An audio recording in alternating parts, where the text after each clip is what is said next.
উইন্ডোজের নতুন আরেকটি ক্লাসে স্বাগত জানাচ্ছি। আমি শেখ জাকির আহমদ। আজকে আপনাদের দেখাবো হচ্ছে এই যে একটি কিবোর্ড, A4 টেকের বা যে কোনো প্রতিষ্ঠানের একটা কিবোর্ড। এই কিবোর্ডে দেখেন ডান সাইডে একেবারে ডানে এই যে নাম লক, এটার নাম হচ্ছে নাম লক। একটু অস্পষ্ট লাগছে, নাম লক।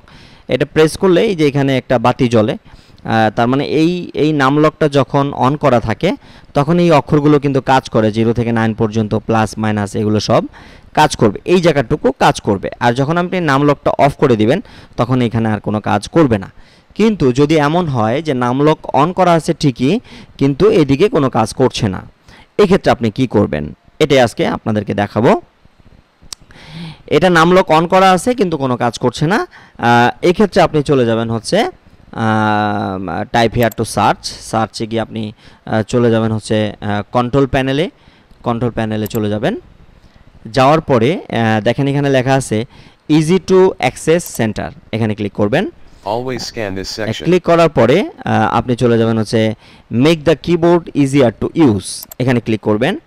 ক্লিক করার পরে এই যে দেখেন টার্ন অন মাউস কি, এখানে যদি আপনি টিক মার্ক দিয়ে রাখেন, চেক বক্সে টিক মার্ক দিয়ে অ্যাপ্লাই করে ওকে করে দেন, ওকে করে দেন। এখন দেখেন আমি একটু মাইক্রোসফট ওয়ার্ড ওপেন করে আমি লিখে দেখি, কোনো কিছু লেখা হয় না। এখন আমার কিবোর্ডের নাম লকটা অন করা আছে, আমি যদি এখানে কিছু লিখে দেখেন কোনো কিছু কিন্তু লেখা হচ্ছে না, ওই যে খালি মানে কার্সরটা মুভমেন্ট করতেছে কিন্তু কোনো লেখা কিন্তু হচ্ছে না, অথচ নাম লকটা কিন্তু অন করা, নাম লকটা কিন্তু অন করা হচ্ছে না। এখন আমি যদি সেম আবার ওখানে গিয়ে কন্ট্রোল প্যানেল তারপর ইজি টু অ্যাক্সেস সেন্টার গিয়ে এখানে আমরা make the keyboard easier to use, এখানে গিয়ে যদি আমি টিক মার্কটা তুলে দিয়ে অ্যাপ্লাই দিয়ে ওকে দেই, ওকে দেওয়ার পরে আপনি এটা ক্লোজ করে কেটে দিলেন। এখন আপনি এখানে নাম লকটা আমাদের অন করা আছে কিবোর্ডে। এখন আমরা যদি লিখি এখানে কিন্তু এই যে ডান সাইডে যে আমাদের নিউমেরিক কিগুলো রয়েছে সেই কিগুলো কিন্তু কাজ করবে।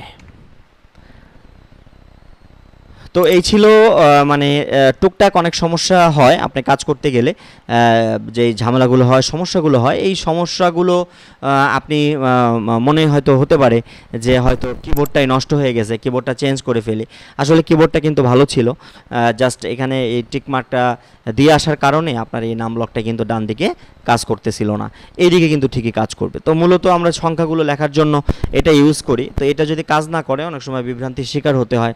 যেমন এই যে আমরা পূরণ দিব, মাইনাস দিব, প্লাস দিব, এগুলো কাজ করে না, তখন শিফট চেপে ধরে এখান থেকে যে স্টার, পূরণ, যোগ, বিয়োগ এগুলো কিন্তু দিতে হয়, শিফট চেপে ধরে দিতে হয়। তো এখান থেকে ইউজ করাটা একটু ঝামেলাই হয়, তো এটাতে আমরা সবসময় ব্যবহার করি কাজ করার জন্য।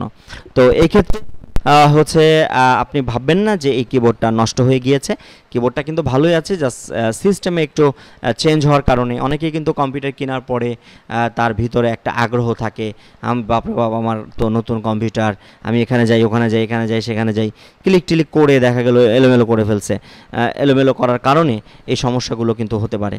টিকমার্ক দিয়ে ফেলছে চেক বক্সে, তো টিকমার্কগুলো দিয়ে ফেললে তখন কিবোর্ডটা কি আমরা চেঞ্জ করে ফেলবো, আবার কি এই কিবোর্ড 700-800 টাকা দিয়ে আরেকটা কিবোর্ড কিনে নিব? আসলে কিন্তু কিবোর্ডটা ভালোই ছিল, জাস্ট সিস্টেমে একটু হওয়ার কারণে আপনার এই কিগুলো কাজ করছিল না। তো এই সমস্যা যাদের হবে, আমার হয়েছে কাজ করতে করতে, যেহেতু আমার হয়েছে আপনারও হতে পারে। তো আমাদের এখানে যেহেতু কম্পিউটার ট্রেনিং সেন্টার, এখানে অনেক স্টুডেন্ট আসে, তো এই কিবোর্ডের মধ্যে কোনো ঝামেলা হলে তখন তারা আর এটাতে কাজ করতে চায় না, অন্য একটা কম্পিউটারে বসতে চায়। তো দেখা গেলো একটা স্টুডেন্ট নিয়মিত একটা কম্পিউটারে বসে, সে সবসময় কম্পিউটারে বসলেই ভালো, কারণ সে ওইটাতে কাজ করতে করতে একটা অভ্যস্ত হয়ে যায়।